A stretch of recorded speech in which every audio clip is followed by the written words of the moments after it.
好，接下来我们要关心是这个美国要办美国建国250周年的这一场演唱会，川普说他要办的，结果呢，竟然是遭到歌手们集体打脸，说他们不愿意来出场表演哦，非常的丢脸。于是呢，川普就喊说没关系，我的人气比猫王还要更高，所以他是要自己来办这一场这个演唱会哦。那么另外一方面，我们会来关心到的是美国现在的通膨问题创了3年新高，物价失控，民调已经崩到剩下负的24%。观众朋友可以留言来跟我们做互动。如果您认为说今年美国的其中选举会彻底的修理川普，我们可以留言写1；如果您认为川普可以顺利的度过，一起留言写2，跟我们一起做更多的互动。好，刚刚特别提到了嘛，美国建国250周年的日子即将要到来，白宫原本计划的是说要在这边办一场大型的音乐会，结果传出许多歌手宣布了退出这一场庆祝音乐会，原因是认为说这音乐会带有非常浓厚的政治色彩。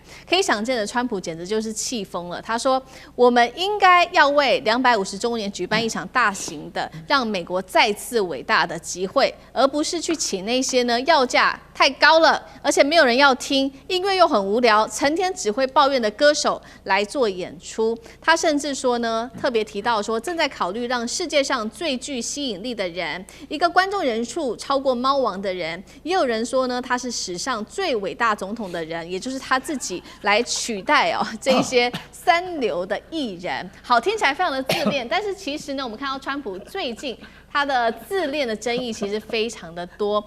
美国即将要推出这个250元的面额的美钞，重点是什么呢？川普说要在这个美钞上面印自己的肖像，结果呢说是违反了现有的法律规定的。川普还说要把甘乃迪表演艺术中心更名为川普甘乃迪中心，结果是立刻遭到联邦法院裁决违法，14天之内要把川普给移除。再来就是他的80岁生日快要到啦，他说要在白宫举办 UFC 这个终极格斗冠军赛的比赛。还有另外一件事情，同样呢，就是我们来看到的是在护照上面要印有川普的肖像跟签名，这也是川普所提议出来的。那委员怎么看？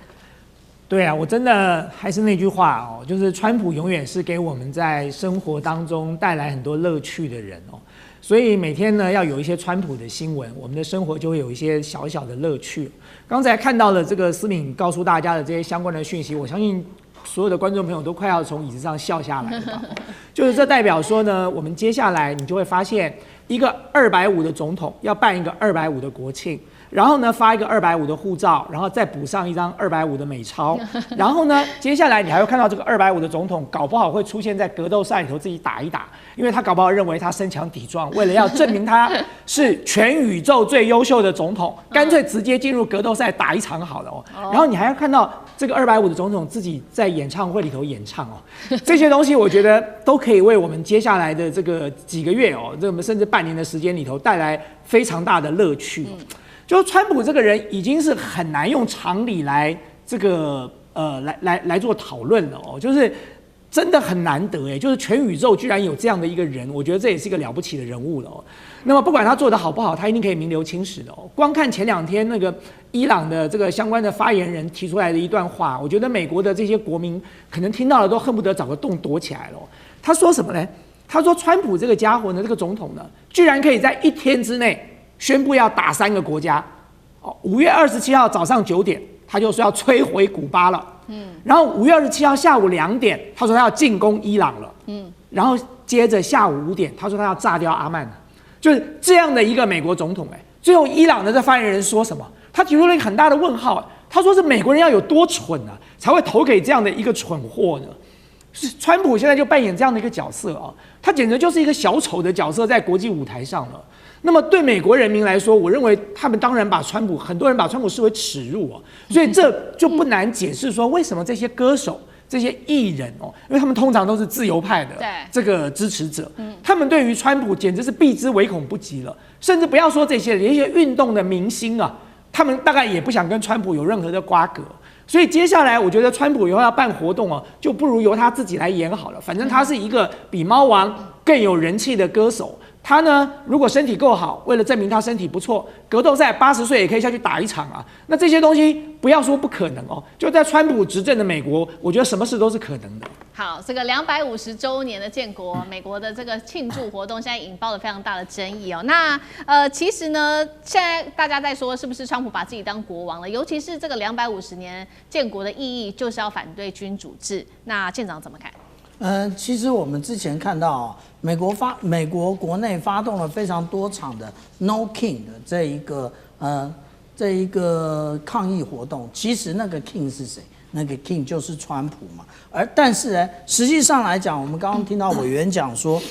川普本身是小丑。不止他是小丑，为什么？因为羽毛相同的鸟都会飞在一起，那个叫物以类聚。那他的内阁其实就是个小丑内阁。这句话绝对公允，为什么？因为我们就看到了，贝森特立刻的就拿出了一张250块的一个纪念的钞票，上面就是印着这个人物是川普，他违反了美国现有的法律，因为美国的法律是规定啊，还活着的、还在世的人不可以印在钞票上，但是呢，他就是要这样印啊，那代表说，其实他其实有这个能力，这也就是我们讲的。上有好者，下必甚焉呐。那这个甚焉，不止如此而已啊。也就是那川普在他自己的出 social 里面还出了这么一张图，也就是我们看到这个拉什摩尔山上面，也就是总统山上面的这一些总统，大家数一数，1、2、3、4，怎么多了一个啊？原来就4位啊。最左边，在各位观众最右边这位很面熟啊，这位就是川普啊。那其实我们这样讲。他在他的这个出 social 上面什么都敢贴，这也就跟刚刚杨老师讲的一样啊，什么都是川普，那他也是什么都贴啊。那这一个其实让美国人其实成为了全世界的笑柄。那而且他刚刚那个就是说，之前他在刚刚离开中国大陆的时候，他还贴了另外一张照片啊。那张照片呢，上面是什么？也就是他的前面是那个格陵兰，他就在那旁边，像一个登徒子一样，这样看着那个格陵兰。意思也就是说，格陵兰他也没忘记啊。所以你看，一天打3个国家，还有覬覦一下这个格陵兰，对，第4国，我们就知道说这一位总统有多么的疯狂。但是这个总统他没有夺取政权，他就是美国多数所选出来的，所以什么样的总统就是什么样的国民。好，所以我们也来看一下，现在呢一系列的争议之后，美国现在最新的民调出来了，《经济学人》显示说，川普现在的支持度是负的24个百分点，创下该媒体自2009年开始追踪各种的民调以来是最不受欢迎的总统的最新纪录。好，那我们也来整理一下，那在经济上，其实美国人民也非常的痛苦，因为呢，我们看到有非常多严重的经济问题。首先就是因为对等关税的原因，造成了物价高涨，这个大家都知道。再就是中东的这一场战事所引发的油价暴涨，美国的油价更是一口气暴涨了50%，非常高的一个幅度。再来就是大家美国人常常吃的这个番茄价格，更是一口气暴涨，一年暴涨幅度40%，出现了这个叫做番茄关税暴增了27879%。好，一个三明治的餐厅营运长他说呢，我们呢过去的番茄价格从1年前每箱是$27，已经一口气上涨到$93了。这是什么意思呢？就是这一位营运长他光是番茄额外多支出1年就得多付$170万这样子的一个金额哦。那杨老师怎么看？经济学人的这个调查，它是等于是一种讽刺的了哈。他是说，这个现在63%的人认为经济正在恶化哦，然后呢对川普的不满，所以他的净支持度跌至负43%。那相较于他的支持度，所以他算一个差别，他的外交政策支持度的来到负20%。不过我们通常民调不是这样子来看哦。那现在的民调是怎么样呢？现在的民调，我们先讲，差不多在去年的4月份的时候，他刚上任100天。他的民调支持度就已经是史上最低了，41%。这个是刚上来，你蜜月期都还没有过，结果呢，只掉了只剩下40%。因为通常美国总统是超过半数当选的嘛，那川普这一次也是如此。那1年之后呢？1年之后，它掉到它的不支持率来到60%左右，那支持率呢，差不多在接近40%。结果在5月22到26呢，很有名的一个民调中心叫 YouGov，它的民调是川普的支持度来到34%，不支持率来到59%，所以34-59，这是最新的。好，那历史上最低的是杜鲁门，不过我个人觉得那个时候民调不太准，22%，尼克森24%，好，你没有再比这个再低了，所以他现在差个10%，上任1年，好，然后呢，最严重的是有三个族群呢，3个类别的人几乎已经没有支持率了。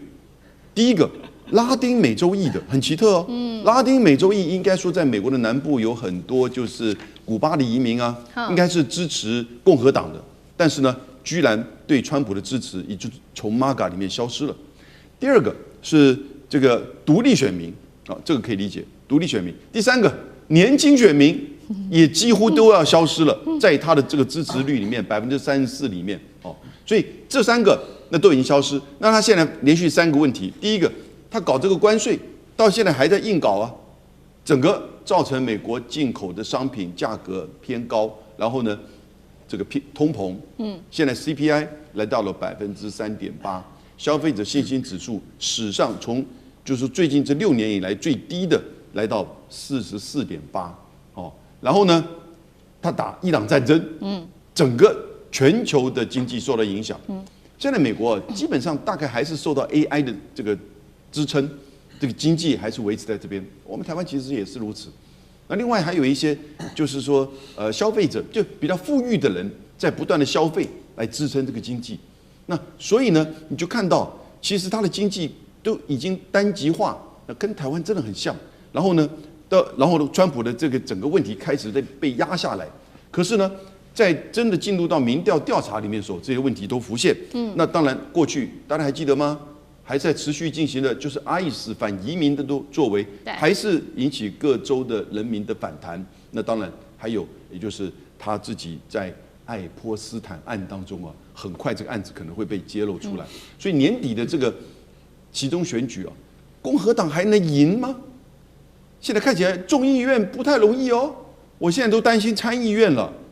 因为德州本来的那个参议员被他给干掉，选了一个他支持的人。那德州可不可能会出现民主党籍的参议员呢？这一次就是个观察指标。如果真的如此，2院都是民主党掌控，那明年川普一定被弹劾。弹劾就要下台，川普不会下台，他一定会鼓励人民去攻占。攻占什么？大家都了解了，美国也会整个乱套了。好，谢谢杨老师。那我们休息一下，马上回来。地缘政治、美中之争、战略价值、强权崛起、小国生存，现在与未来洞悉事件走向，掌握世界脉动，全球观点。